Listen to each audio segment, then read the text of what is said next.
But they're going up for it. Yeah, where they can hear it. That's what they said. Yeah. Oh. Everything's still frozen in the bay, Mr. Lackey? For now, I just noticed that it's open water in front of the Glen House, so. Yeah, Mr. Keo went out the other day with a tug and barge, so they've kind of got things started and it's between here and the islands it's pretty open there now. The wind today, it took a number on it. There was a lot of wind when I was on the 416. I was getting blown all around, so. Okay, it is 6 p.m. and I'll call this council meeting to order on Monday, March the 9th. If I can ask everybody to rise for the playing of O Canada.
So we begin this council meeting with a land acknowledgement. With gratitude, the Township of Leeds and the Thousand Islands acknowledges these lands and waters are traditional territory of the Algonquin, Mississaugas, Mohawk, and Huron-Wendat.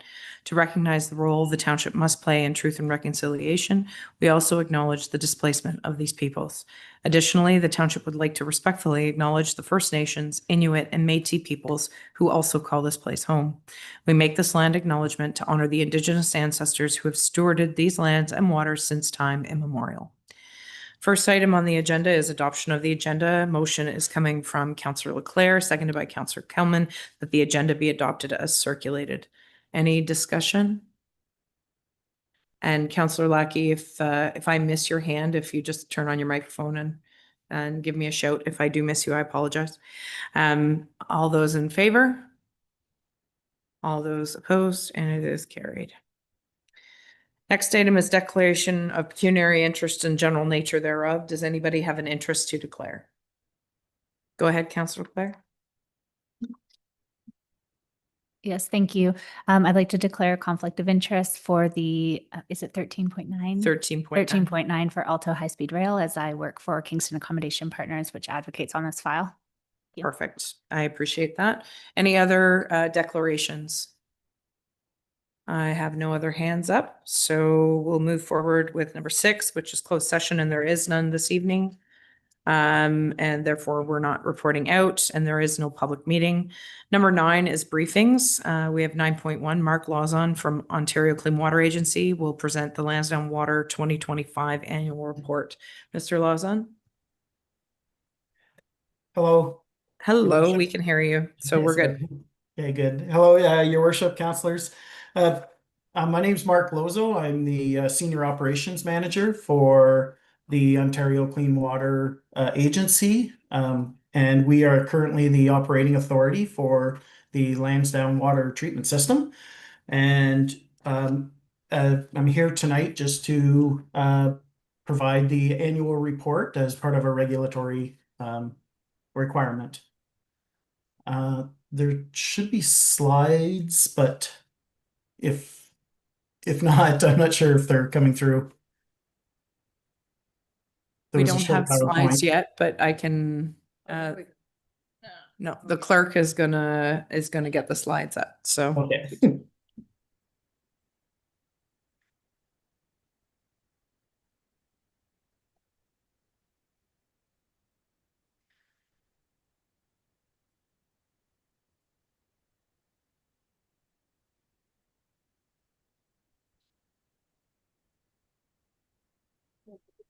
Okay, so Mr. I'm just gonna call him Mark, that way I don't Mark, yeah, that's mispronounce fine. it. If you would like to Sounds good. start with your presentation, we're just getting it loaded here, so you can begin. Okay. Basically our first our first part of the presentation is basically it's a slide with definitions of acronyms and definitions. There's a lot of short acronyms and definitions within our government agencies, as we all know. And so we just provided the first slide is just a presentation of some of what those definitions mean. The important ones I will describe throughout the summary of the annual report.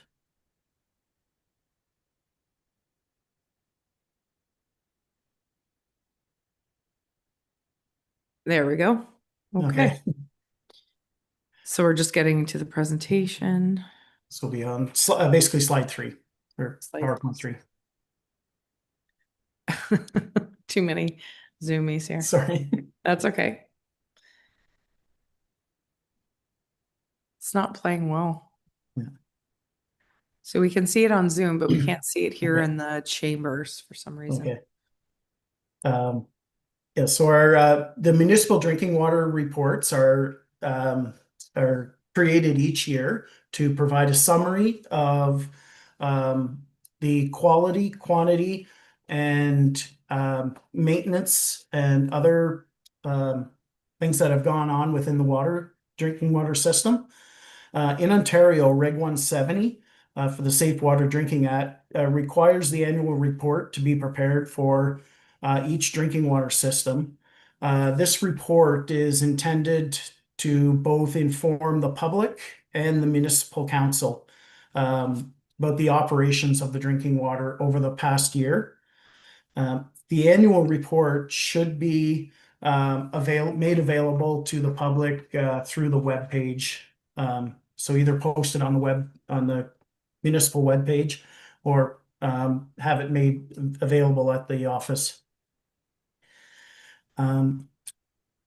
There. Okay, we've got it. We've got it Okay. sorted. We can see the slides. She's just been playing back and forth between screens here. So we're on slide number 3 or 4. Please. Okay, go ahead. Yeah. So during the past year, the Ministry of Environment, Conservation and Parks inspected the Lansdowne water drinking system 2 times, once in January and once in November.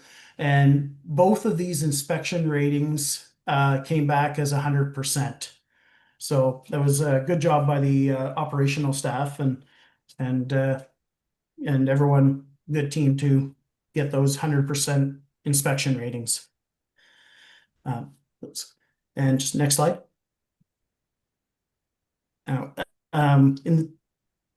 Section 11 of OREG 170 requires the development of the distribution to the public on the annual report summarizing the water quality monitoring results. So this would include adverse water and what's in the chemicals used in the treatment process. For example, and just next slide, please. So last year in 2025, the reported adverse water quality incidents in Lansdowne, there was 1 adverse water quality incident during the reporting period. It occurred on July 14th, 2025. This adverse water quality event was caused by some cross-contamination in a cooler. So corrective actions were taken, resamples were taken immediately, and the samples all came back clean. As a follow-up, we had operator training, and we also purchased new sets of coolers and ice packs to prevent any potential cross-contamination in the future. Sorry, next slide, please. The chemicals and treatment used in the water treatment process in Lansdowne. There's sodium hypochlorite for primary and secondary disinfection. There's also filtration, 5 micron and 1 micron cartridges to filter the water prior to UV treatment, which occurs all at wellhouse number 1. Next slide. As part of section 11, it also describes some of the major expenses and work that was completed within the system. Curb stops were replaced at 55 King and 1103 Prince Street. There was leak detection in the distribution system. There was hydrant rebuilds, 4 of them. There was generator preventative maintenance. There was also a drinking water quality management system audit. And all the filters at the water plant were replaced. Half the collection system was cleaned and cameraed. And then there was also full service done to the UV, including new bulbs and new sleeves. Next slide. Okay. As part of the annual reports, Schedule 22 of Reg 170, basically, it requires the development and distribution to council the annual report summarizing the incidents of regulatory non-compliance or corrective actions. In the addition to providing flow monitoring results for the purposes of enabling the owner to assess the capability of the system and to meet the existing and planned demands. Great, next slide. Sorry, next slide. So Schedule 22, the summer report, provides the flow rates at the water plant and at the wells. So raw water is we track average daily water versus the permit to take water and maximum daily water versus the permit to take water. The permit to take water is the amount of water that we are legislated that we're capable of taking out of the ground. For the treated water, the average daily water volumes versus the municipal drinking water license. And then we also track the maximum daily volumes versus the drinking water license. And the drinking water license is how much water the plant is regulated to produce. So next slide, please. So we can see here, basically the average daily volumes that we're allowed to take out of the ground were approximately 25% of our capacity, which is good for growth and expansion.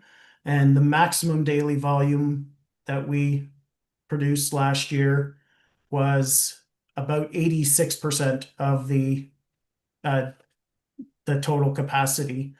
There was a few elevated flow dates in July due to some distribution breaks that once they were found, they were repaired and the volumes dropped by 2/3. Now, and just for well 2, the average daily volume was approximately 20%, and the maximum was approximately 70%. So just next slide, yeah. The treated water flow rates for Lansdowne were about 25% of the average daily volumes. and the maximum daily flow rate for the rating was about 51%.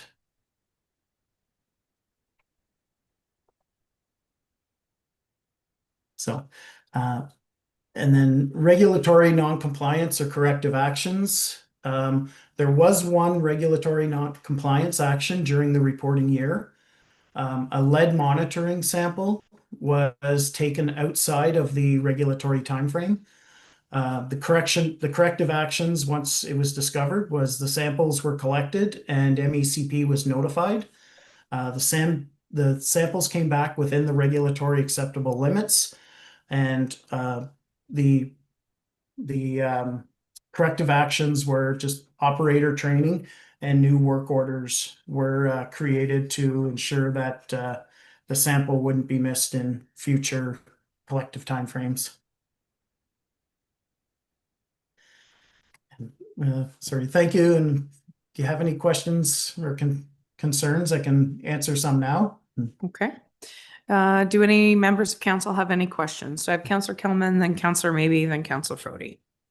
Thank you, Your Worship, and through you. Mark, I just had a question. Thank you very much for your report, by the way. I have a question about fluoride. We don't add fluoride to our water supply, do we? Correct. There is no fluoride added. Are you aware of other systems comparable in size to ours in municipalities that do add fluoride? I'm just wondering if it's a common practice and if there's what the cost associated would be. Larger systems I'm aware of, Prescott, Brockville, do add fluoride. I would have to come back to council. Okay. I just wonder if it's something we've ever considered. Thank you. Yeah. So you could look that up afterwards and send an email to the clerk, who will distribute it to all of council, just for interest's sake. Yeah. So thank you, Mayor. Okay. I have Councillor Maybe, then Councillor Fody. Thank you, Madam Mayor, and through you. In the report, I also read that there's a generator that's in place. Does that generator, is it capable of holding the system for a duration of time? The whole system, the water system? Great. Thank you, Councillor, for your question. For you, yes, the generator can hold complete water and wastewater services for 72 hours, a minimum of 72 hours. So and then at that point we would be looking for fuel, and we do have designated fuel companies on our list for refueling in emergencies. Yes, very good. Thank you for that. And then I did have another question about the peak, but you did talk about it being a distribution break. So that was good. And that we have plenty of capacity for any future development. So that was very good to hear too. So thank you very much for the report, as always. And Mr. Lackey, I see your hand up. So I'll go to Mr. Deputy Mayor Fody and then to Councillor Lackey. Go ahead. Thank you, Your Worship, through you. Mr. Lozon, those two inspections in January and November, was that on the equipment and the functionality of the equipment alone? I just found the time of year very close to each other, those 2 months, obviously. Yeah, thank you, Councillor. Yeah, basically the inspections are regulatory inspections. So the inspections would include our sampling, the equipment, the maintenance on it, but it's more of a regulatory through the ministry, and basically the DWQMS audit is an inspection that ensures that what we say we're doing in our operational plan is being completed. So the inspections are more of a regulatory background. Not on the equipment. Not as much on the equipment. Yeah. Right. Okay. No, I was just, I just want some clarity of what you're referring to. Thanks. Sorry. If there was, sorry about that. If there was an equipment breakdown that caused any issues that could be regulatory or cause an unsafe water, then it would be caught in that sort of inspection. Okay. And I have Counselor Lackey. Sorry. Thank you, Your Worship, through you, to Mr. Lozone. This may seem like it's coming from left field, but things seem to be moving along quite nicely in the years that I've been here. But with the changing climate and some of the challenges we've had, specifically with fire and the drawdown, that type of thing, are we or should staff be directing you to consider the likelihood of of piping water from the river or from a different source someday? Thank you, Councillor. Through you, Chair, it's basically the municipal staff currently are undertaking different environmental assessments for possible expansions and possible climate change events. There's been a few different reports. I believe currently the wells are sufficient to provide the extra supply needed. Right now, the wastewater system is going through an environmental assessment to determine if that will meet the same requirements. Does that answer your question, Counselor Lackey? Sorry. Not particularly. Sorry. I guess I'm just quite simply, are we looking at possibly piping water? Because I just don't see the way that things are going. Someday we shouldn't rely 100%, I don't think, on our wells. So- Sir. So that's the question in regards to the aquifer. And I believe Yes. we had Are we looking beyond the status quo, looking at the future as perhaps if we do have, I don't want to wait until our wells run dry to figure out we don't have any water. Yes. Thank you again for your question. And basically, in as part of our scope, we monitor the well levels and the drawdowns. It would be more the scope of the municipality and the and engineers hired on by the municipality to look at the complete master plan and development of that. We would aid in supplying data and any recommendations, but it's kind of out of our scope as part of the operations of the facilities. Thank you. Are there any further questions? Seeing none, well, thank you for your briefing this evening. And should we have any additional questions, they should be directed to yourself at Aqua. And thank you for providing the report. Okay. Thank Okay. you very much. Thank you. So we will move forward with our agenda to the consent agenda, number 11, adoption and or receipt of minutes. So moved by Councillor Leclerc, seconded by Councillor Kelman, that the February 2nd, 2026 Committee of the Whole meeting minutes, the February 9th, 2026 council meeting minutes, and March 2nd, 2026 Committee of the Whole meeting minutes be adopted as circulated, and that the January 27th, 2026 Committee of Adjustment meeting minutes be received and filed. Are there any errors or omissions in any of those minutes? I have no hands up, so I'll call the question. All those in favor? Any opposed? And it is carried. Next item is number 12, staff reports. Moved by Councillor Kelman, seconded by Councillor Leclerc, that council approve the staff reports as recommended at the March 2nd, 2026 Committee of the Whole meeting. So there's only one there, is 12.1 Employee Code of Conduct. Any discussion on the motion? Have no hands up, so I will call the question. All those in favor? Any opposed? And it is carried. Thank you. Next item, action required items, 13.1, moved by Councillor Leclerc, seconded by Councillor Kelman. That council received the Ontario Clean Water Agency's 2025 annual report for the Lansdowne drinking water system. Discussion on the motion. Have no hands up, so I will call the question. All those in favor? Any opposed? And we're carried. Next item is 13.2 RFT-OPS 2026-008, supply and delivery of 1 half-ton 4x4 crew cab pickup to Queenston Chevrolet Buick GMC in the amount of $64,617.60, inclusive of the net HST, and that's moved by Councillor Leclerc and seconded by Councillor Kelman. So the motion is on the floor. Discussion on the motion? I have Councillor Lackey's hands up, and then I have Councillor Maybe.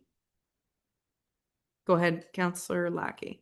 Through you, your worship, I'm just wondering, for the sake of $700 that we're gonna purchase a vehicle from what, six hours away or 7 hours away for $700. You'll pay that in delivery charges and whatever else, time, fuel. I realize that most of these vehicles can be serviced at local dealers, but you don't always get preferential treatment either. But that was just a simple question. Another on the issue that I had mentioned to the treasurer, which should have been done probably at committee of the whole, but we keep buying these half-ton trucks and we don't seem to be getting rid of any. So can we sort of get an inventory of where we're going with all these trucks and how many each department has? We seem to have a bit of growth happening there in that department. So you're looking for a fleet list, essentially? Yes. Okay. But with the motion itself, I'm just curious as to, why we don't go with the second lowest bidder who is actually in the area. So I'll have the acting CAO speak to that. Thank you. Through you. Going with the lowest bid is based on our procurement policy, so it would be directly in line with the policy to pick the lowest bid, which is within budget.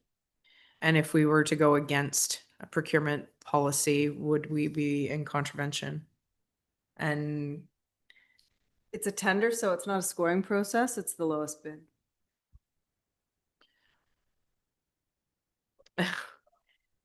yeah, and that's a good question.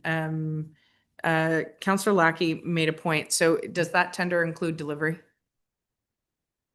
I can't speak to that. I don't know how the details. Director Holiday isn't online. Okay. So when does this have to be? Oh. It just says for the acquisition. It doesn't say supply and delivery. Title. Oh, on the wrong. Oh, supply and delivery. Yes. Okay. So does that suffice you? Obviously you have a preference that we would rather deal with someone more local. I really don't have a preference at this point. Okay. Staff does staff things. Questions come from council. Okay. Okay. I have Councillor Maybe with his hand up. Thank you, Madam Mayor. Mine was actually the same question about buying more local than not. And but anyways, it's all good. Thanks. Okay. Any further questions in regards to, go ahead, Deputy Mayor Fody. Thank you, Worship. Through you. This truck here, was it not the replacement for the one that burnt, or did we already cover that before? That's a 1 ton. That That was was just 1 one? ton. Okay, This is a half ton. right. This is the different one. So maybe that speaks to the request that Councillor Lackey made, which is it's hard to follow all the pieces. So if we had a complete fleet list that can come as an information report, that would be appreciated. The only time that used trucks are valuable is when you're buying them. Like, to trade them in is nice to say, but I was in those shoes not very long ago, and it's kind of a joke. Yeah. I mean, I know it's not a joke to acquire a fleet of vehicles we don't need, but as far as any trade-in value, if it had trade-in value, we likely shouldn't be trading in the first place. Yeah. Okay. And further questions in regards to this item? Mr. Lackey, is your hand still up or is it down? Oh, go ahead. Please go ahead. Oh, you got to unmute yourself. There we go. There we go. It's better my- when we can hear you. My point is whether we trade them or whether we don't trade them, the point is if we don't take them out of inventory, we're gonna replace them with brand new down the road. So, you know, You're we gotta talking keep about, track. We gotta keep track of the comings and goings here, or the inventory is just gonna keep growing and growing and growing with these, you know, trucks we have in the backyard. Somebody can pull them out and say, gee, we need to replace that. You know, and it's been sitting there for 3 years. So, you know, if we're gonna replace it, let's get rid of the old one. I don't care if we give it away, crush it, do whatever. That way our inventory is not creeping. okay, the acting CAO is gonna make a comment. Thank you. I just opened up the report and it indicates that this is a replacement of a vehicle. So one's coming in and one's going out based on the report. So this is based off of, sorry. I Fleet have- unit number 29, which is a 2016 Chevy half-ton truck that currently has 309,000 kilometers, has been identified and citywide for replacement and included in the 2026 capital budget. So that unit should be leaving, should be up on Gov Deals. Is that correct, Mr. Treasurer? Yes, Mayor, typically they're disposed of through Gov Deals. And how long does that process take? Like, by the time we get the new one, obviously, we're not going to get rid of one until the new one arrives, but once it arrives, how long does it usually take for us to dispose? The typical process is the fleet supervisor will post it on Gov Deals. They hold the online auction and then arrange a pickup date. It's really not that long to Okay, process. so I just didn't know if there was, like, you had to get in a queue or it took extra time. No, it's a very efficient process on Gov Deals. Okay, so I think that if we can get that fleet list and then what's coming in and what's going out, that would appease you, Mr. Lackey. Absolutely. Okay, we Thank can you. do that. We have the technology. So, any other comments or questions? Seeing none, we'll call the question. All those in favor? All those opposed? And we're carried. Next item is RFP OPS 2026-004, moved by Councillor Kelman, seconded by Councillor Maybe, that the council award the request for proposal RFP OPS 2026-004, building condition assessment, capital plan and facility condition index to Asset Strategy, Inc. for building condition assessments for 24 municipal facilities in the amount of $40,327.49, inclusive of net HST. Discussion on the motion? Go ahead, Councillor Maybe. Thank you, Madam Mayor, and through you. My question basically is, didn't we have this done not that long ago, and what company did it? Go ahead, Mr. Cross. Thank you, Your Worship, through you. This is a study that we have planned every 5 years. And off the top of my head, I can't remember who did our last assessment. The binders are up in my office, though. I don't believe it was the same It's company. not the same company. Previous study, 2021, yeah. Yeah, so every Does 5 that- years, they're supposed to be done for asset Yeah. management Yeah, it purposes. doesn't say who did it, though. That's just curiosity question more than anything, so. Just to, So I'll maybe go to, you have any other questions? No. Okay. Are there other questions on this report while the clerk looks up the previous building condition assessment company? I don't think it's going to change which way we No. vote or not. So I'll call the question. All those in favor? All those opposed? And it is carried.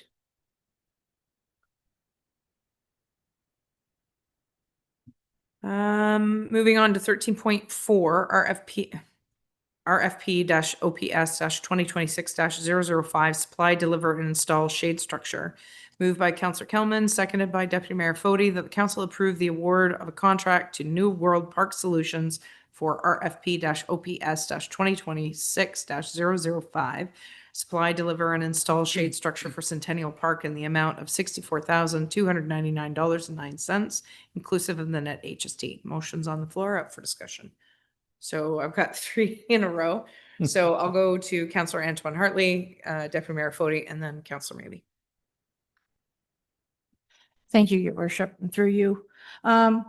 So in the little bit of time after I realized this was on the agenda for tonight and talking to people, as most people are aware, we've been waiting for something for 8 years now. And after the beloved TP was removed. So the question that I was asked is if we kicked this down the road any farther, is it going to be, how much longer would we wait for that? Because there was a little bit of disappointment because in 2018, we all attended a meeting where the township provided us with the replacement pictures, and we all went around and put our stickers on it.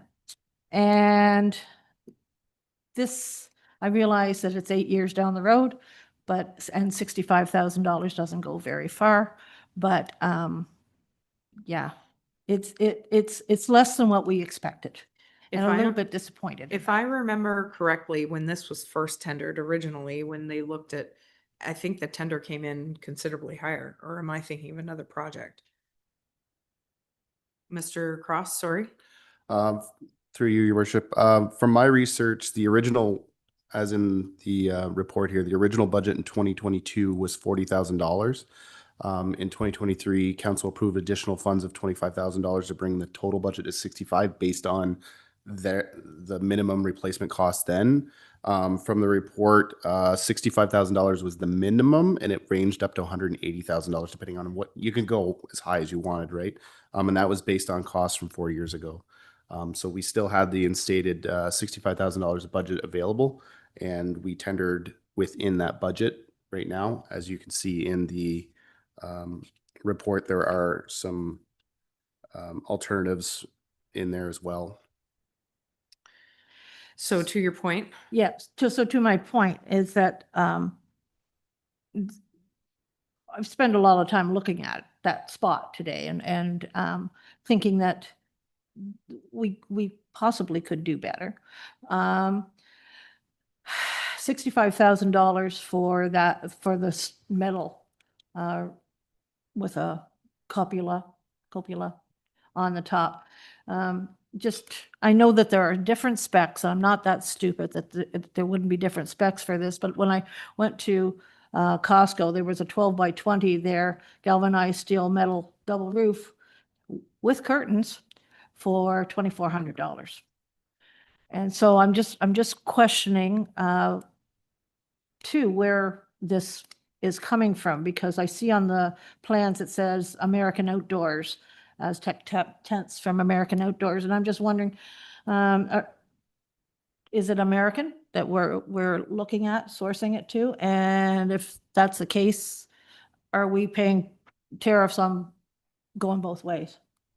go ahead. Thank you, through you. The steel is being sourced out of an American company through an Ontario firm. Most of them that we did get for RFPs are still sourcing cheaper steel through America. There were very few that were using Ontario-based steel products. There were some, and there was also an Alberta-based firm as well that was going to bring in materials from Alberta. Sorry, I forget the second half of your question there. Tariff. I was just wondering about tariffs back and I forth. think you answered Yeah, that. yeah. The price includes all tariffs that was included in delivery and all that at that time. So, And I guess maybe my other thought was Canada Day. When are we looking at having that put up? Because it's just put together, so. this is an 8-week lead time for material order, and it would be scoped to be installed in August. After Canada Day. Yep. Okay. So as I said, in talking to people, there was a little bit of disappointment, but basically their thought was, well, if we kick this down the road any farther, it's only going to get more expensive and smaller. So that's were the thoughts that I had. As I said, they expected something just a little bit larger towards that on that spot, but we'll see. as we go forward. Deputy Mayor Fode? Thank you, Your Worship, and through you. Just on Councillor Antoine Hartley's comments about the TP being gone, that's fine, but there was no comment made about when that, what do you call those structures? Or the lids, I call them, the $250,000 lids that popped up around the township. You know, the large covered roof just down the grade from this former Oh, TP pavilions. pavilions. Sorry. I mean, that would cover far more shade than this TP would, and it aged out. It had to be gone. From what I understood, it was totally rotten. The part that disturbs me with this presentation here, we should put a full-on stop to this. $64,000 for 18 feet? You wouldn't do it at your own home. I was out there to see this site. I measured one of our new picnic tables. It's 6 feet. It's 3 picnic tables, and the thing would be full in length, to put it in perspective. If we can't put up something at least as good for half the price or close to it, I'll be shocked. Here we are, admittedly, buying steel from a U.S. company. Hello, we manufacture steel in Kingston of every configuration you could think of. They ship to the U.S. as well. Maybe we're buying our own steel back. But my point is, we got excellent fabricators who could put the steel structure up, weld it, bolt it, plate it to the cement that's there. I'd like to check into that. We don't have to go RFP on this. And once again, like we did before, we're way over budget on this, in my opinion, especially when we're talking 18 feet. That's ludicrous to pay that kind of money.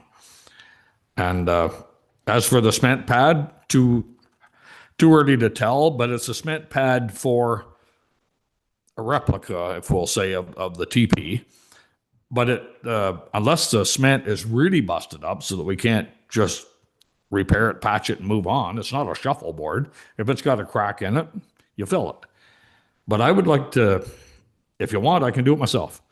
I can give a call to Kimco. I can give a call to Tenants Welding, Kehoe Marine. These people handle large quantities of steel every year by the transport load. And I would be shocked if they come anywhere near that price. Granted, we have to get it erected. That would be part of the conversation. And then strapping it, and you'd have a head height walking around through it at 30 feet, say 8 feet off the ground. I think that was mentioned on the previous part of the requirement. And I don't know what height they're looking for. It doesn't need to, hit the moon. If it was 25, 30 feet, you could make it look like a teepee with 6x6 square tubular steel, that type of thing. But I would like to put a full stop to this idea till we explore some options. This price is outrageous. Okay, so Mr. Lackey, I see your hand up, so I'm going to go to Mr. Maybe and then to you. Go ahead. Thank you, Madam Mayor, through you. Again, the size is roughly the same size as what was there. It didn't have the peak that the TP had. So, but my major question is, it'll need footings. This is a steel structure. What was there is no longer suitable for this type of construction. So not far off the previous conversations, I think we need to maybe look at another style, because again, one of our first things we looked at on this were actually sails, putting up poles and putting sails in place. The only problem with those is that they don't have the longevity that a structure like this, or possibly another style or size of structure similar to the one that's just over the hill from this particular location. So thank you. Councillor Lackey, go ahead. Thank you, Worship. Through you, I'm along the same vein as I'm just wondering if any of this cost has to do with cement work. Go ahead, Mr. Cross. Thank you. Through you, the only cost associated with any cement work would be boring through the current pad to accommodate new footings. It doesn't replace any of the current pad that's in place right now. So part of this installation would be pouring new footings. We would just be boring a hole through the existing concrete pad. Correct. Okay. Does that answer your question, Councillor Lackey? Yes, it does. Thank you. Okay, go ahead, Mr. Maybe. Sorry, for the footings, so they'd have to be Bigfoots on each one of those. And this being octagonal, there's 8 feet, so they'd have to have a fairly substantial footing because of the sheer wind stress that this steel structure will have. So, it's not just a simple boring through the pad and putting in footings. It's got to be engineered, and the Bigfoots are that. So just to that end, while I appreciate that everyone believes that the cost is too much for the size of the actual building, and to your point, you can go and buy something at Costco for $2,400. All of this has to be engineered and brought to a certain standard because it's for public use, and it's to minimize liability and risk for the municipality. So while I appreciate the fact that this seems like a lot of money for what it is, we are in a position around this table to ensure that we're doing things to a certain spec. And this has been designed by an engineer. This is an engineered design, is it not? Through you, yes, this is engineered. The footings will be stamped and engineered as well before all the approvals in the building permit is pulled. Okay. So to that end, while I appreciate it's a lot of money for a very small structure, part of the challenge is that it's built to a different level of scrutiny than if you were building a residential gazebo out back type thing. So just saying that. Did you want to? Okay, go ahead, Deputy Mayor Fody. Thank you, Your Worship, through you. Both companies I mentioned have engineers that work for them on site all the time, because both these companies do both provincial and federal accomplishments. Some are seriously large scale. Kehoe, for instance, is all over the map, literally out of the province up to Windsor. If you went down and saw the Prescott docks, they did all of them just a few years ago. So, I mean, this type of scale work for these companies is nothing new. That's what they do every day. This would be minuscule. And as far as board footings, that's what's holding the lid out there, I call it. That's all they are. They're just a sonotube in the ground filled with concrete and a base at the bottom to hold the steel. I mean, it isn't rocket science to do these. Granted, they have to be engineered, but as I said, you could deal with companies that have the steel, that have the engineer come with the deal. I think we're way out of base here. And as for 18 feet, I don't believe it was the same size structure. It wasn't. It was 30 feet. That's twice the size. So the old structure was 30 feet. Yes. The new structure is 18 feet. Yes, almost half. That's my point. We're not talking apples and apples here. So if you do not want to award this shade structure, we can cancel the procurement, which requires a defeat on this particular motion. Is that correct, Madam Clerk? So if that is the will of council, if you vote in the negative, then this procurement stops and then we restart. To the point that I'm just giving everybody their options so that we know which way your vote goes and what happens after that. If the council provides direction to staff to come back with an alternative, they will do that within specs. But I think part of the reason that it came back at the 18 feet is because it's trying to fit within our budget. Is that okay? So to that end, I'm not going to dispute there's lots of companies that can do this kind of work, but they didn't put a bid in for this. So whether they didn't see it or whether they're not interested in that type of work, I don't know. Anyways, so if you want to cancel this procurement, you would defeat this motion, and then we would have to provide direction to staff to come back with another alternative within that budget or less. Go ahead, Councillor Coleman. Thank you, Your Worship, and through you. I just think it should be clear to everyone, because I agree, I'm also disappointed but not surprised that this proposed structure is significantly smaller than the also something to keep in mind is that what was really desired was a shade structure, but the park doesn't really need shade in that area because there is a lot of trees now that are bigger. So it would be more of a shelter, for rain and some shade as well.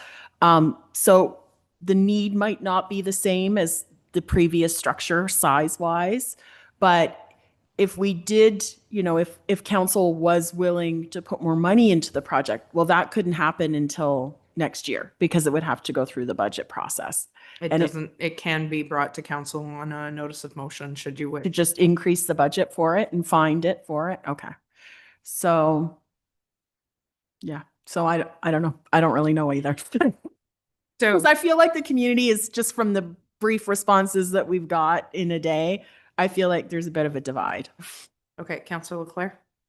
Yeah, thank you. Through you, just a question for staff. So just hearing everything from today, but if it was defeated and we were considering increased budget for increased size, how long is that process going to take to get back to this point? Because I think what we heard is the community also is anxious to get this done after 8 years. Agreed. So as far as notices of motion, there can be a notice of motion at this meeting if they provide information and bring it to the, or you can bring it as far as committee of the whole next month, right? Yeah. Okay. And just for clarity though, the RFP process is then how long? To go through it again. Oh, sorry, go ahead, Jonathan. Thank you. Typically, it's a 2-month period between posting and then creating a report and coming back to council. Okay, so, but having said that, if the community is not happy with what's going in there, then there's no sense of building a structure they're going to be upset about in the future.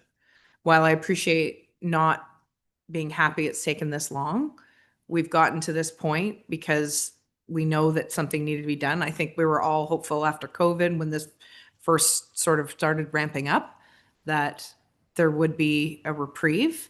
And unfortunately, in light of what's going on in the world, I don't see where anything gets cheaper. But so I'll just go back to the fact that this motion, if it's defeated, cancels the procurement, and then we have to start again, in which case then we can put a notice of motion on we can waive the procedural bylaw this evening and have a notice of motion if anybody wants to provide direction. Go ahead, Councillor Cowan. Thank you, Worship, through you. And I apologize. I just want, so if we were to vote against this motion and make a new motion saying that we would like a 30-foot in diameter structure and get put out an RFP for that. And then council decides that it's just way too much money. Is there a time? You can't go back to this because this has to be awarded. We would have to go through another RFP process for a smaller structure. Okay, just to make sure everyone, we're aware that is what the process would be. Yes, because usually when we go to award an RFP, there's usually a time limit on that price. Is there not, Mr. Cross? Through you. Sometimes there is like the estimate's only valid for 30, 60, 90 days. Just to note, like this RFP was posted with the budget limit. So we only had six was it?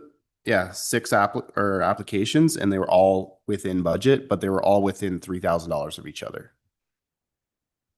Okay.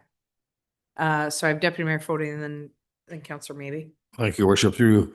Just for clarification from finance, do we not do procurement to get the best price? Isn't that the purpose? We're not obligated to go through procurement, are we? Yes, we are our procurement bylaw requires us to go through procurement for tenders or Over $50,000. anything over $50,000. Right. That's correct. So if we found, Dollars, we have to do an RFQ, so we have to obtain 3 quotes. right, but if we found somebody local and, they come in under 50,000, we don't even have to go RFP. So you have to go RFQ though, and obtain 3 quotes. Okay. So you have to get. Sorry, so if you wanted to go the way that you're talking about and have somebody submit something to the municipality, then if it was under $50,000, it still needs to meet all the specs and everything that, but we need 3 quotes on the same thing in order to make it to meet procurement policy. So you can't go out and ask a company to provide a quote. you have to go out and ask 3 companies to provide the quote for the exact same thing. Right, but did I not hear you say we have to have 3 quotes? We don't always get 3 quotes. We may put it out there.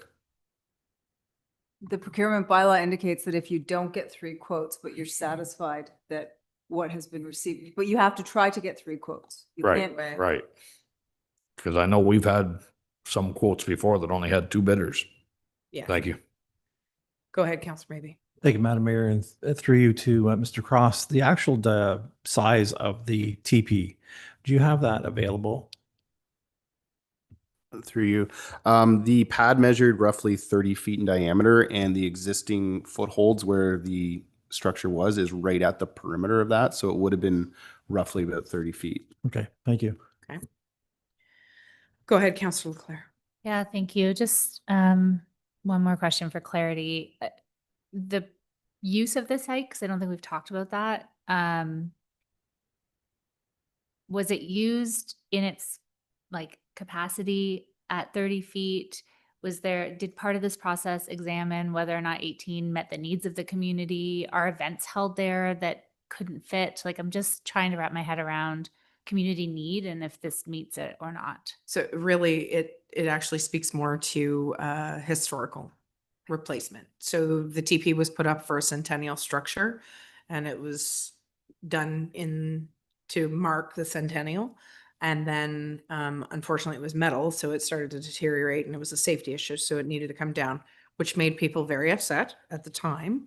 They were quite upset because they remember when it was erected and it's always been there. Having said that, there is a pavilion 100 feet away. Thank you. So there is shade structure in that park. And not to say that there's not always a need for more shade structure, but to the point that I think that's been made around this table tonight is that if we're going to spend $65,000 for 18 feet worth of shade, is it a good value? And regardless, the community wants to see something replace it. That's a given. However, I'm pretty sure the community isn't that jazzed about the fact that if they wanted to see what was there before, if they replaced it like for like or something very similar, some of the quotes that came in were $180,000. So is that a good use of taxpayer dollars? So anyways, again, the motion that is on the floor is to award the RFP. Yes, RFP. And if it's defeated, it cancels the procurement, and we would have to give direction to staff for something different, but it needs to be clear direction. So staff needs to know where to go after this. So I'll have Councillor Antoine Hartley and then Councillor Maybe, and then I'm going to call the question. So one more question. So because the old teepee was often used for bands and things like that, and is there going to be electricity to this gazebo or structure? Because it would be very handy to get the bands off the septic tank. Through you, that is an option. It would be an added cost. We could get it plumbed in or conduited in, but it's not included in this cost. Okay. Councillor Maybe. Thank you, Madam Mayor. The structure where it actually sits is also in front of the canteen in this location. So it is utilized quite a bit by people who are buying something from the canteen and sitting there, and to the point the bands are there. So there can be a lot of activity there if the structure is there. Okay. So I'm going to call the question on 13.4, supply, deliver, and install shade structure. The motion was moved by Councillor Kelman, seconded by Deputy Mayor Fody. So all in favor of awarding this contract, please put your hand up. 1. All those opposed? 2. Okay, that is defeated. Okay, near the end of the meeting, we'll have a waiver of procedural bylaw, and I'll get the note. Waiting on them and providing staff some Yeah. direction. Okay, That might be better. Okay, thank you. So we'll move on to the 2026 private road grant program maintenance stream, moved by Councillor Maybe, seconded by Deputy Mayor Fody, that council approve the allocation and payment of $25,000 in private road grants maintenance stream as proposed in Exhibit A to Operations and Infrastructure Report 2026-011. Go ahead, Councilor Maybe. Thank you, Madam Mayor, and through you, it was great to see that all the applicants actually made the effort to be qualified for this, because I know there's been other years where some have not been qualified. And again, similar to last year, we were contemplating whether we need to increase this to help them out a bit more. So it's a good number of people who are looking for this assistance. Sorry, I need to remove myself from this discussion because I missed a name on that lane association, so I have to declare a conflict. I apologize. I knew that we had gone for a capital grant, but I did not know that we had applied for that, which is interesting. So I'm going to remove myself and ask the deputy mayor to finish this. Thank you.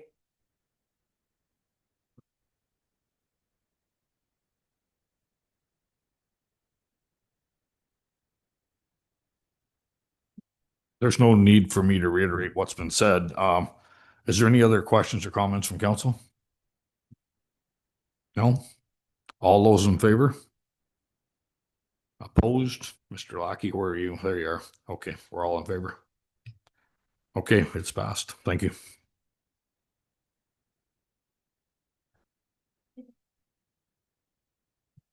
I apologize. I don't know how I missed that name on the list. I will write out my declaration here.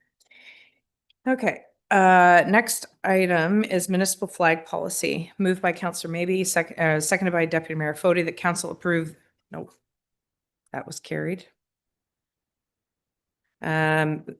So moved by Councillor Maybe, seconded by Deputy Mayor Fody, that council approve the municipal flag policy as presented in Schedule A, report number administration 2026-003. Discussion on the motion. Go ahead, Deputy Mayor Fody, and then Councillor Kelman.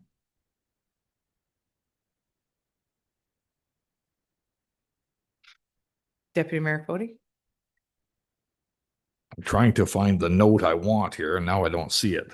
And yeah, I can go to Councillor Kelman while you all look. right, that'd be good. Okay, Councillor Kelman, go ahead. Thank you, Your Worship, and through you. I just wanted to comment and say I am very pleased to see that we're adding another flagpole so that we can fly the survivors flag and the pride flag physical and other flags as they come up. But I think that's a wonderful idea. Thank you. Deputy Mayor Fody. I'm almost ready. It's in the other section here. That's why I haven't got it here. There we go.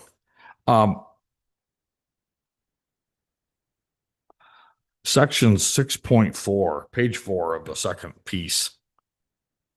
Any request to use the flagpole reviewed by the clerk and the CAO in consultation with the mayor. Should the mayor's name not be replaced with the word council? It's just a technicality, but I think the whole of council should be well aware if we're going to change what's happening on flagpoles. It can be contentious, and the reason this came to light, something I didn't think would happen, but it has happened. Just 2 or 3 weeks ago, a group of Ku Klux Klan members were in the Hamilton area. I'm not saying we don't have any here. I quite honestly wouldn't know. But I would like to see the broader council address an application to any changes that would be this effective to our flagpoling. Just my thoughts. Okay. Any other comments in regards to the motion? Seeing none, I'm going to call the question. All those in favor? Sorry? Unless there's a motion to amend. That's not what I heard. Okay, go ahead. I was looking for a discussion. Oh, well, if you want to amend it, you can make an amendment and we can discuss that. Well, I can amend it. I would like to see it amended because I don't like the wording that's on it now because of, we don't know what the future and who's going to be sitting in these chairs at that point. So I would like to see it amended. And Do you want to amend the motion as it reads right now is that council approve the municipal flag policy as presented in Schedule A to report number administration 2026-003 with the following amendment. the amendment would apply to the policy statement only on section 6.4 to replace the word mayor with council. That's the only change I'm asking for.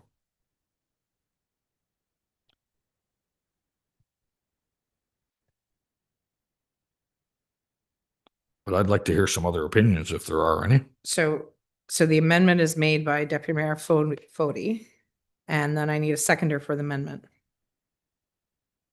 Okay. Okay, so the amendment is on the floor and up for discussion. So Deputy Mayor Fode has made his opinion clear. Who would like to add to it? So I have Councillor Kelman. Thank you, Your Worship, and through you. I completely understand the deputy mayor's reasoning for this. My concern is that I think this section is pertaining to something that might sort of come up, and council, the clerk can't ask council to make a decision when we're not in a meeting.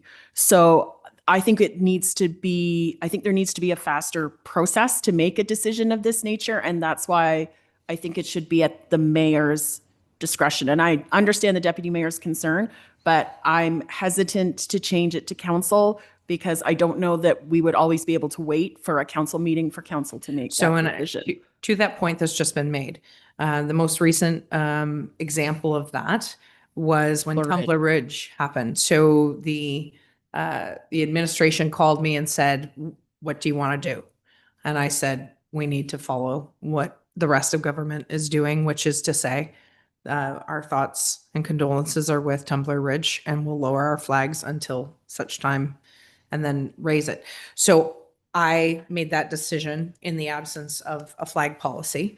And to that end, there was, I don't know where the council meeting would have fallen in and whether or not the council agenda was already published and not all of that sort of stuff. So to the point I think you're making is that provided that you have a reasonable individual sitting in the mayor's seat, I'd like to think I fall in that category.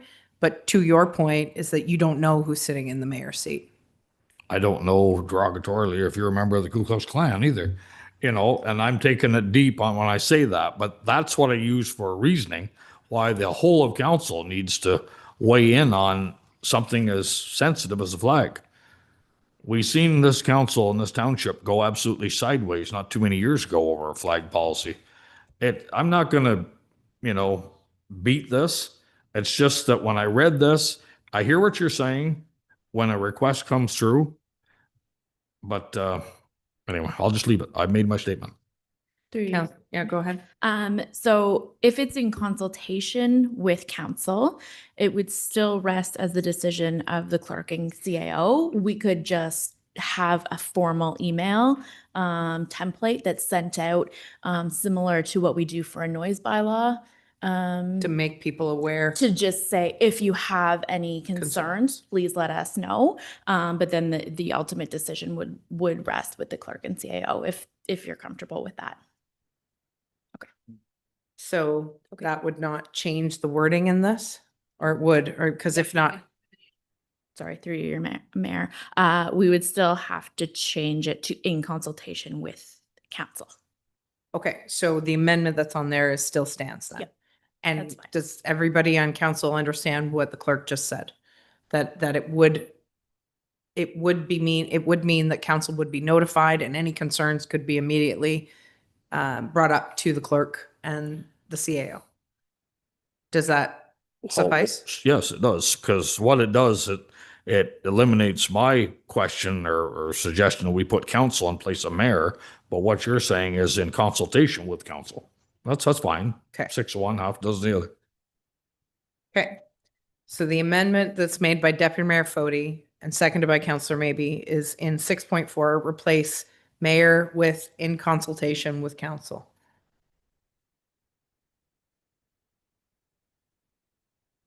Sorry. Oh, just okay. So it is, sorry, it is just that change mayor to council because it already says in consultation. Okay, so the amendment stands as originally made. So you're replacing the word mayor with council. So everybody's good with that? Yep. Okay, so I'm going to call the question on the amendment. All those in favor of the amendment? Anybody opposed? And that is carried. So the amended motion reads that council approve the flag policy as presented in Schedule A to report number administration 2026-003, amendment to 6.4, replace the word mayor with council. That is the amended motion. Discussion? Seeing none, I'll call the question. All those in favor? All those opposed? And it is carried.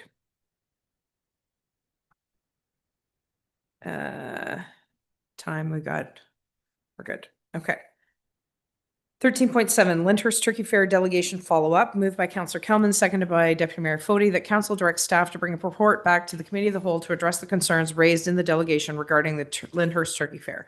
More specifically, use of public spaces, assistance with road closures and providing barriers, bylaw and police support, making residents aware of their property lines and enforcement of permit requirements. Discussion on this motion? I have no hands up, so I will call the question. All in favor? Any opposed? Okay, it's carried. Next item. Burn bylaw infraction. Moved by Deputy Mayor Fody, seconded by Councillor Antoine Hartley, that council directs staff to bring back a report for consideration to provide the necessary information to enable council to consider the reduction or withdrawal of the burn bylaw fines for the property located at 2929 Hiscox Road. Discussion on the motion? Go ahead, Deputy Mayor.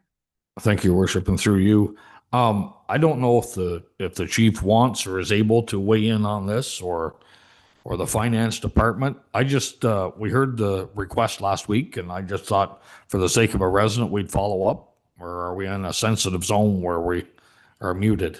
I don't really know. You've asked for a report to come back, so they will give the pertinent information unless they have it at their fingertips right now.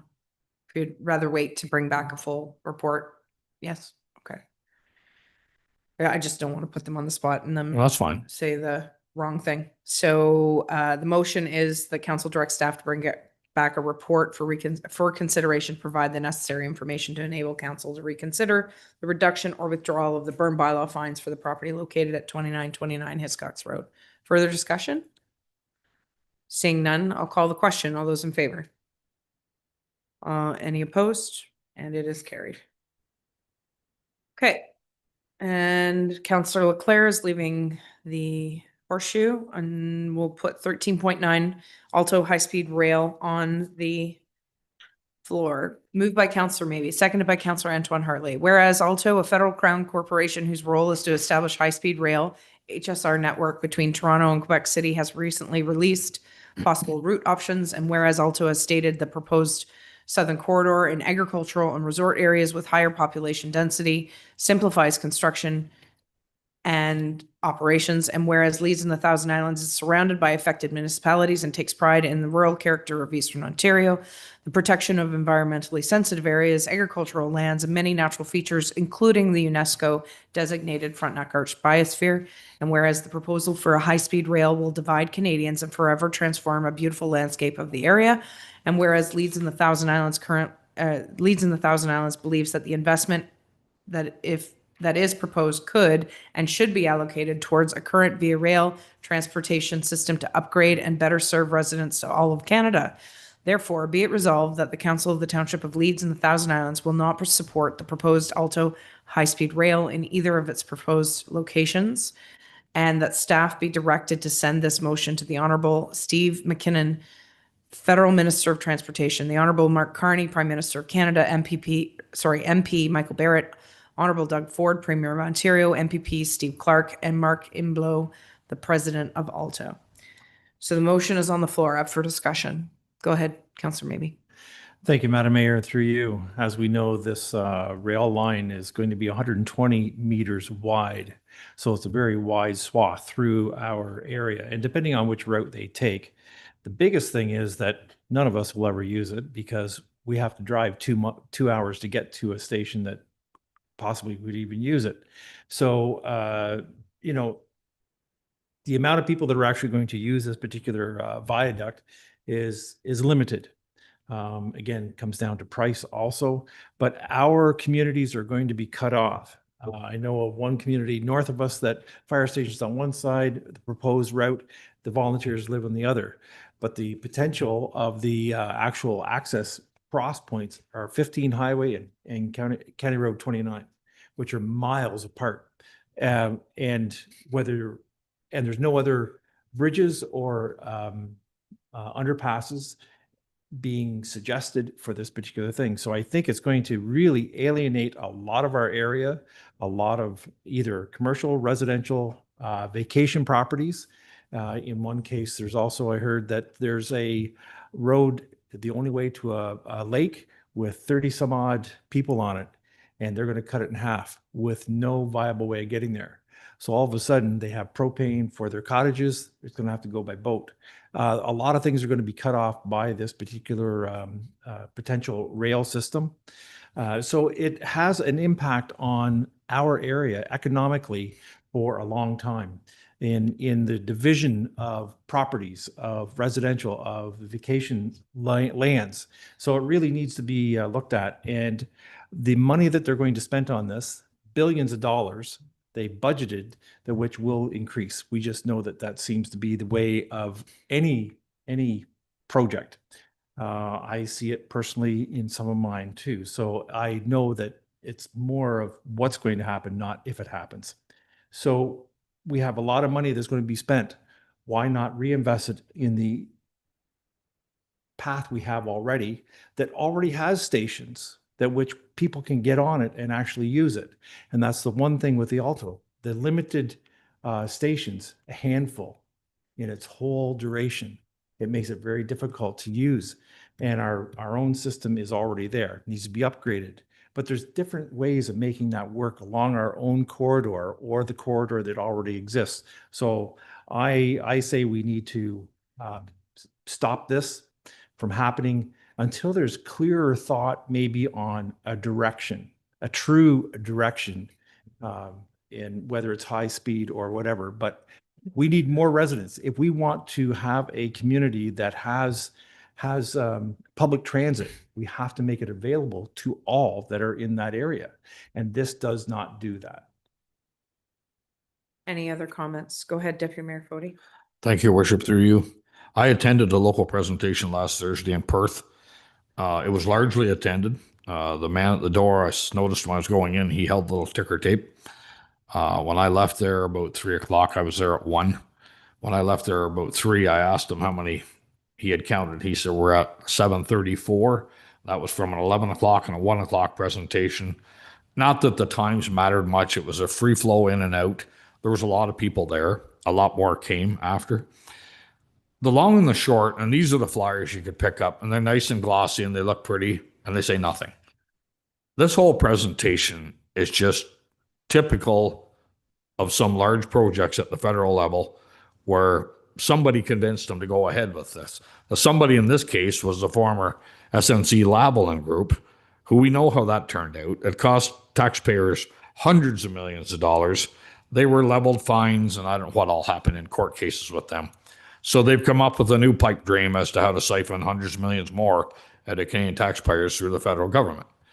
If the federal government goes ahead with this, it'll be an absolute nightmare. It'll be a game-changing, life-changing experience for anybody in its path. The change this last couple of days has taken place in South Frontenac. The mayor and council, I assume, or at least the majority of council, have chosen to join the city of Kingston and welcoming this to the area.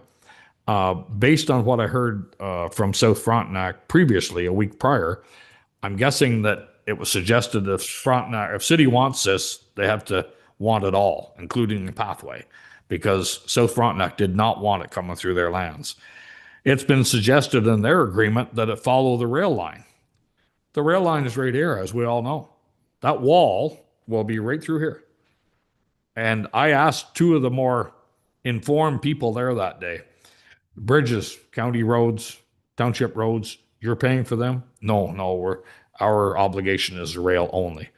They've been told to stonewall everybody when it comes to extra costs. They've been told that. I asked the one girl, I said, so you work for Alto? No, I was just hired last week as an informant. This is what they're doing. They're just pulling the curtain over everybody and beat you into submission, quite frankly. But along the lines of what Councillor Maybe had said, we need to talk loud about this. It's anything but an intelligent decision to move a handful of people slightly faster. If we have a rail station in Kingston, so be it, but we're going to pay a price if it follows the rail line right here. This will kill towns like this one. Who's going to swing off the 401 to encounter this? I don't know. I have nothing good to say about this whatsoever.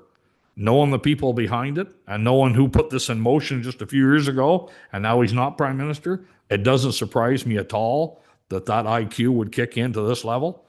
But having said all of that, there's no bright light on this whatsoever.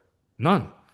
Nobody is saying, well, if we get that in there, imagine the tourists that'll flock around the world to ride this. They're not going to. A lot of the other parts of the world already have this. The smarter ones are putting these on monorails and getting them up off the ground so they're not a barrier to anybody. We're not at that level of intelligence yet. Any further comments in regards to the motion that's on the floor? Seeing none, I will call the question. All those in favor of the motion at hand, please raise your hand. Any opposed? It is carried. We will pass this along to all the individuals named in the motion and neighboring municipalities as well. We'll just get Councillor Leclerc to come back in.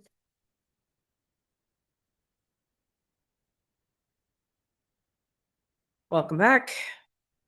So, number 14, staff reports for information, 2025 statement of council and committee remuneration expenses. This is for information purposes, so there's no motion attached to it. Go ahead. Through you, Mayor, sorry, it was brought to my attention after this report was done. There's one small adjustment on it. So you'd like me to pull it so you can bring it back to Or I next can month? just speak to it. Oh, sure. It's just for information, but the Deputy Mayor Fode's expenses should read as $1,770.64, and Councillor Hartley's should read $2,061.97, and that relates to AMO last year. It was first put in under Terry's name, and then when Monique Hartley came on, she actually attended the conference, and I did not pick up on that when I was preparing that chart. Okay, so there's just a transposition up from one council to the other. So the overall spend doesn't change, it's just the allocation. Okay, Deputy or Councillor Maybe. Thank you, Madam Mayor, through you. There was another expense on my line item, and I was wondering what that was because I know I got some more business cards, but I thought it was the previous year, not last year, Maybe it was only allocated this year. possibly. Through you, Mayor, I could follow up with you Yes, afterwards. I'll that's pull all I up need. what it Thanks. was. Yep. Any other comments or questions in regards to the information report? Okay, seeing none, move on. There are no information items, announcements or statements from councillors. Go ahead, Deputy or Councillor Maybe. Thank you, Madam Mayor, and through you. Syrup season has started. I just had to say it just to let you know. But the other thing about that, this last week, we have seen a meltdown that I haven't seen in a long time. And I know the Gananoque River is way up since I drive over it by it every day. So again, the statement that no ice is safe ice, definitely true today, as well as I seen the Wolf Islander 4 go past my place of work charging through the snow or the ice, that which I think is a couple feet thick. I was surprised at how easily it got through it. But anyways, the ice and water is plentiful, and be careful out there. Okay. Any other statements or announcements? Go ahead, Deputy Mayor Fode. Thank you, Your Worship, and through you. I've been thinking going forward, we got some employees we have to fill vacancies for here coming up shortly. I would like to see 2 members of council sit in on that interview process for the knowledge portion only. You know, we don't know who's going to be here this September for that matter, or October, I should say, let alone in 4 years, 8 years after that. But I think there needs to be a transparency as to how this whole process takes place. And my thought process was, and then again, I'll invite comments. If we had 2 members of council, any given 2 sit in on the next hire, and then the next one after that, 2 different councilors and so on. In no particular order. You can mix them up after they've all had their shot if they choose to even do so. That's just, Talking about general hires, or are you talking about senior management? Because the senior management team, that already exists. That Mhm. policy. right.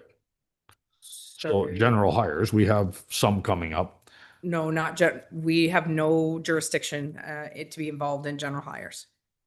So what's the policy for senior management? Senior managers, we have two, I think it's usually one. We can change it to two if somebody, because I know Counselor Jameson was involved in hiring, yeah, the clerk. I was involved with treasurer. I think I was involved with the chief. So if you are looking for more than one person from council to be involved with senior managers, that could be discussed. That would be a notice of motion to come forward because that's a change in policy. I certainly don't have any opposition. Obviously, we can't have all of council because that's a council meeting. But I think that we get into some dangerous territory if we're getting past the director line of hires. No, I should have specified. I'm not talking about staff out back or anywhere else. Okay. You know, a waste site. That's I wasn't going that deep. Okay. I was talking about senior managers. I guess I should have specified that. I apologize. So you're looking for a minimum of 2 people from council on those hiring On a committees? rotation basis, it may not happen often. It may Yeah. only be one every 5 years. I don't know. Hopefully it would be. We'll go back and take a look wherever the policy exists and then bring it back for changes going forward. Well, I was just thinking when we were elected in 18, everything that happened to us was new. You know, Councillor Lackey had been there and Councillor maybe had been there a few months. I don't know if there was a higher process when you were on or not. But I mean, I think there needs to be a knowledge, if you want to put it that way, to the members of council, how this plays out, just so they do know. Okay. Any other announcements or statements from councillors? I have nothing, no hands up, so I'm going to go into the mayor's update. 25th anniversary of amalgamation voting closed Saturday, March 4th. The winning logo will be displayed at the flag raising in June this year. A call out for nominations for the Ontario Senior of the Year Award for TLTI, it's out, and the community can pick up a paper copy of the nomination form at the Township Administrative Office or any of the Leeds and the Thousand Islands libraries. So the online application form is available on the Township website as well. Plans are underway for an award celebration in June during Seniors Month. So if you know of a deserving senior, please ensure that you either put in a nomination form or pass along the nomination form to be filled out by someone else. Community members are encouraged to stay informed of township business by subscribing to the website e-news feature. You can sign up for on the main page of the township website. Just look for the sign up today button at the bottom. There's still time to submit for a community grant spring intake. Submissions close on April the... Do we know that there's no date here? April 3rd. Okay, April 3rd. Very important. Got a couple of weeks yet, but it's very important that if you would like to be considered for our community grants, that you have your application in. And if you've received one from us in the past, you must file your report from the last time in order to be considered this time. So don't forget to do your reporting. The Youth Bursary Grant, we are accepting submissions until March 31st. And the Lansdowne Community Garden Group is looking for volunteers to assist with this year's season. More can be found on the volunteer page of the township website in announcements. So if you have a green thumb or know somebody who does that would like to teach others or just be part of a larger group of people who would like to feed their community, because I believe that it'll be more crucial than ever, then please look for the Lansdowne Community Garden Group to volunteer your time. A hidden treasure in the Thousand Islands is the world's tallest cathedral called Half Moon Bay. A local historian, Karen Wand, and 2 board members have offered to tell how this came to be. Thursday, March the 12th, coffee is at 10:15 and the presentation is at 10:30 at the Church of the Redeemer in Rockport. So, that I believe is everything for my announcements, other than next week is spring break for most children in the area. So if you are driving and it's lovely weather like this, we were talking before the council meeting started. Lots of people are, as soon as the sun comes out, everybody wants to be outside, kids included. So keep your eyes peeled. Just make sure that you're keeping an eye out for any children that might be playing, whether it's in a muddy yard or not. They might be chasing just a reason to be outside. So, and I think that's everything for March. Go ahead, Deborah. Oh, yes, thank you. So International Women's Day was on Sunday officially. There were a number of events. I know there was one in Gananoque by the Visitor Center and the Chamber, as well as the county had one on Thursday night, and I was invited to speak on a mayor's panel on Friday. And it was a pretty overwhelming event, to be very honest. There was 300 women and some very, pardon the pun, Mr. Maybe, well-heeled women. There was a senator, there was someone who was in charge of women's affairs, like highest bureaucrat in regards to that, some currently serving, some retired. There was a whole table that they announced, and I just remember being in awe of that. They also had the newest president, female president of the NAC, the National Arts Center, who was there, who spoke, who was an excellent speaker, who talked about all the things that arts and culture brings to the world and why it's so important to preserve this and be part of our everyday lives. Another really cool part of the day was that we had an Indigenous chef that was part of the event who curated the meal and used Indigenous ingredients. And I was blown away. The quality of usually what is known as a rubber chicken dinner at many of these large events. I couldn't have, it was so far from that. It was absolutely incredible. She was incredible.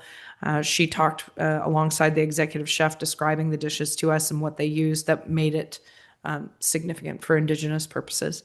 So that was really cool. But I think the overwhelming part was when myself and the mayor of Mississippi Mills, Krista Lowry, who happens to also be the president of Roma, and also Mayor Peckford, we were asked to be on a panel. But when they just introduced us at the beginning, the room went nuts. And I had honestly had not really put it in some sort of context.